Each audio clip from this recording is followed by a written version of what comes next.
Welcome to the Bill Kelly Podcast, critical discussions in critical times. Here's your host, Bill Kelly.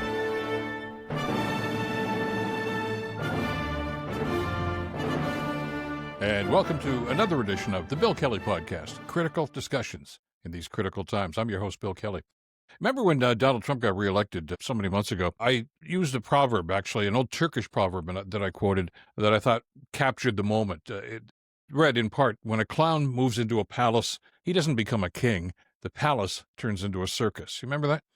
And it seems so apropos to Trump. But apparently, in the last little while especially, it's become more and more apparent that although Trump is the big clown, of course, in the White House, but not the only one, there are many others that are rearing their ugly heads these last few days, the latest of which is a Maine senator. This is the state legislature, not the senator that goes to Washington, but in the state legislature there. A Maine senator by the name of Joseph Martin.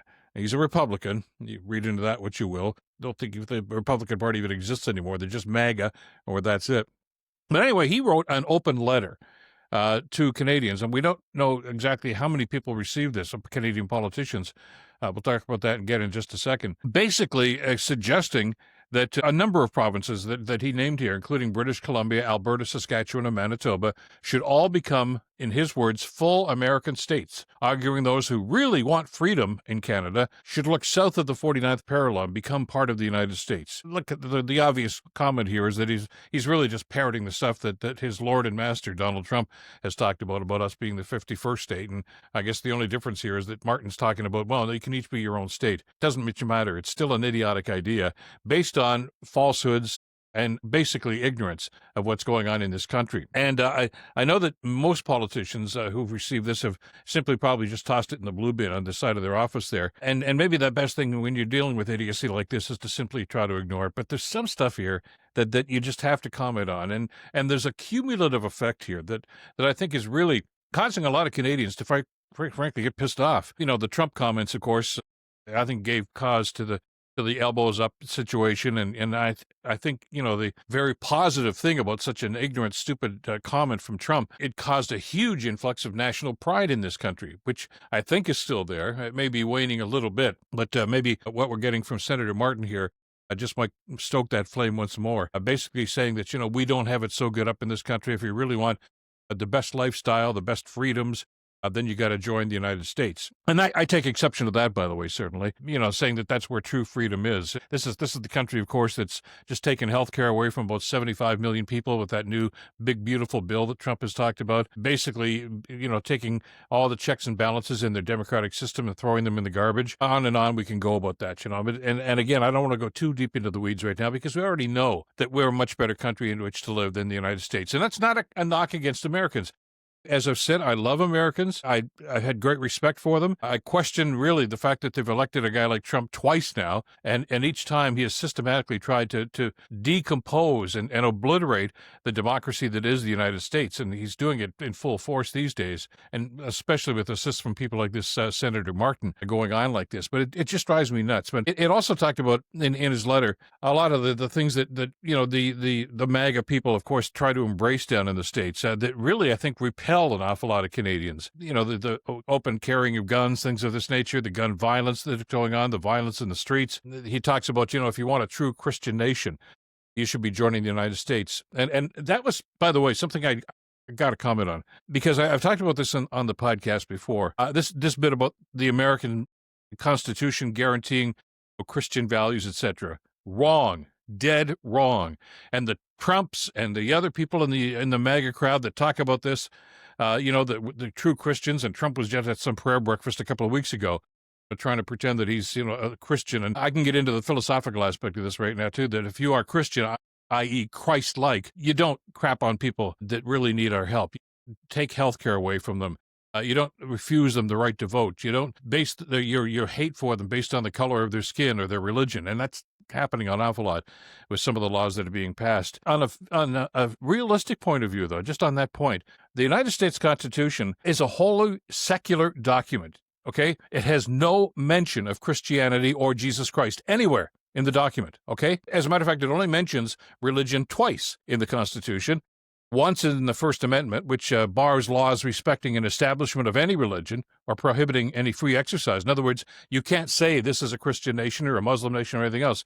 It's banned by the Constitution, notwithstanding the fact that you guys like Trump and others are trying to basically characterize America as a Christian nation. And the other, of course, is in Article 4, which prohibits religious tests for public office. In other words, you can't be denied running for office because of your religious beliefs. Very worthy ideas. And the reason for that, by the way, is because the founding fathers, the first who drew up this Constitution, basically understood that an awful lot of the people that came to North America, to what is now the United States, went to the States or went to that area, the 13 colonies as it was, to escape religious persecution in England. Puritans and people who had strong religious beliefs. And they were being persecuted in England, so they said, okay, we're going to go over there. Well, what they've turned around and done is really just, persecuted other people that didn't hold their religious beliefs. Rather interesting, isn't it?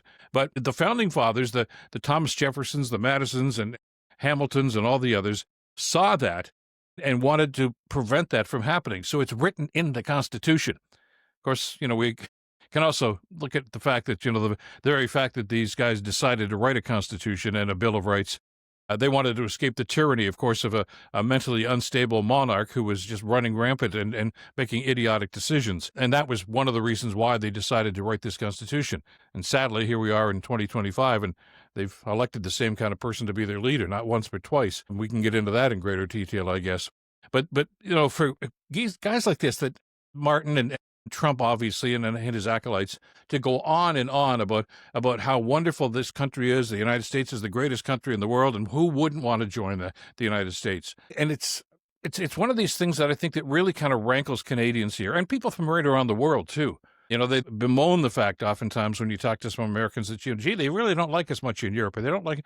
Well, stop bragging about yourselves and stop trying to tell everybody that you're the best, that your religion is the best, that your form of government is the best, that democracy is best. And by the way, I could question whether or not the United States even has a democracy now, but there's a realization that, other nations and other parts of the world do things their way. And this manifest destiny that Teddy Roosevelt and others have tried to force upon the world over the years and the generations just doesn't work anymore. And it really hasn't been an effective way to try to create a world that's going to be, I guess, more congenial with each other and at the same time economically feasible, etc. It's all tied together, and it's all about mindset. And I guess Trump's reelection has really given these guys free rein to just say, hey, you know what, we can go right back to this, because Trump, of course, speaks all of these ridiculous pontifications, about how wonderful they are and how, they're perfect in each and every way, and why can't everybody else be like them, and they are the big dog. And it irritates people, and it's irritating Canadians. And we saw that happen when we've responded recently to some of the comments from another guy that you wonder just where he's coming from. And that, of course, is the American ambassador to Canada, Pete Hoekstra, who, by the way, was on his high horse again just the other day, saying that, Canada has really pulled the rug out from under trade negotiations with the United States because of the counter tariffs. Well, let me explain something to you, Mr. Hoekstra, okay? Counter tariffs. You understand what that means? Counter tariffs means we've reacted to something that your country did to us. You're the one. Trump is the one that imposed these huge tariffs on Canada. And if you think that we or any other country are just going to sit back and take it and not respond, again, that just shows the naivety and the superiority complex that people like Hoekstra and Trump and others seem to share. Of course other nations are going to respond, and Canada has responded. And now they're upset about the fact that we've responded. And there's going to be pushback on this. And the whole thing comes down to what we've talked about so many different times here is, people are going to do, like Trump, are going to do what they want, when they want, and as far as they can go until somebody decides to push back. Well, nobody in the States right now is pushing back against Trump. Nobody in the Senate, nobody in the House of Representatives, certainly nobody in the Supreme Court.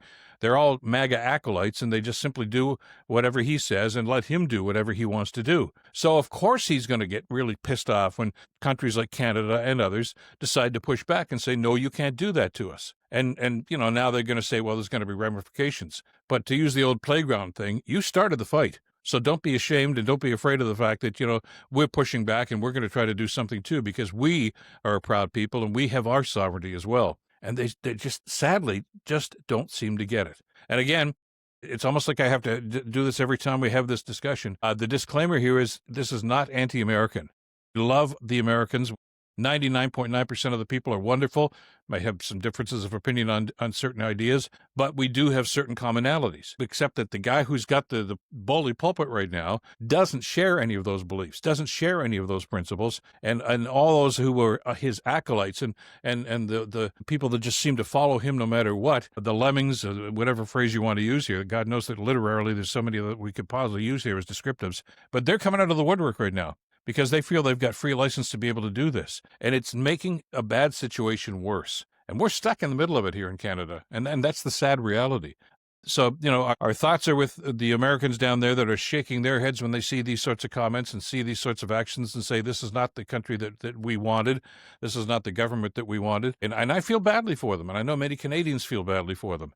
But by the same token, as bad as that is, you kind of got yourselves into this mess. And you're going to have to find a way to get yourselves out of it. And, we wish we could help, but we're looking from a distance right now and simply saying, we don't want any of that stuff up here. And God bless you if you can find some way to try to turn the tables and try to get back to the kind of country that you wanted to be and that the founding fathers of the United States wanted you to be. It's not happening yet. In fact, you still seem to be going down that wrong road. That's it for this edition of the podcast. Thank you so much for being with us. As always, you can get the podcast wherever you're watching on whichever platform.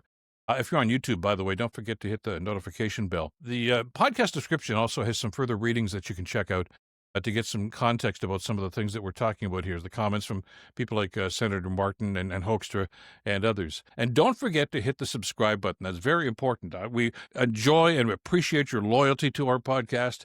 But by subscribing, well, you can help the podcast to grow and to support the work that we're doing here, too, because there's a lot going on, and we want to continue this dialogue back and forth and the feedback that's so necessary to not just enlighten people, but to give people the idea to, let's look into this, let's talk about this more, let's research this, and let's share our feelings, okay? Dialogue back and forth is a key to democracy, and we want to be a contributor to that with this podcast. Thanks to Madeline Kelly for the great work putting this one together, and I'm Bill Kelly. Until next time, stay in touch and stay informed. Bill Kelly Podcast brought to you by Wizen's Law, personal injury lawyers. Listen, you didn't choose to get injured, but you can choose the right lawyer. Wizen's Law, 905-522-1102 or wizenslaw.com.